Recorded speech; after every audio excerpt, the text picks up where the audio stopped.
Хойчгийн Хакслey гэдэг хүн 1951-52 онуудад цоврал ажил хийгээд 60 хэдэн онд Нобелийн шагнал авсан ажил юм байна.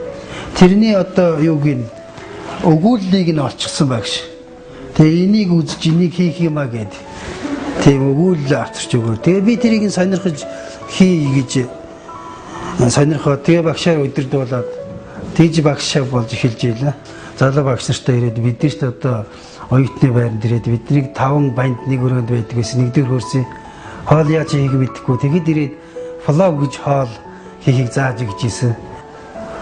Хичээл заангаа шалгачдаг, шалгангаа заадаг.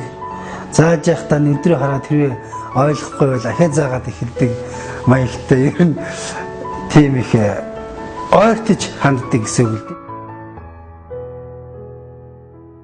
Хичээлд бол хамгийн урд тал суучих жаад их гоё бичиж авна. Тэгээд дахин юм асуувал багшаас. Тийм их шаргуу ажиллагаатай ийм хүүхэд байдаг байсан.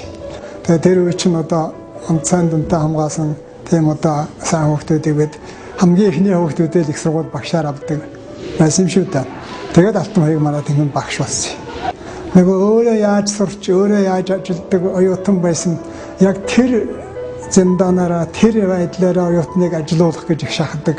Энэ биофизик гэдэг чинь бол физик, биологи хоёрын завсрын шинжилт ба. Аль алинд нь бол их төхөн боломжтой юм бол онлайн биофизик болов уу гэж бодсон шиг л байгаа. Тэгээд алтан хоёрыг чинь бол энэ чиглэлээр Москвагийн сургуульд бас мэргэжил дэвшлүүлж байлаа.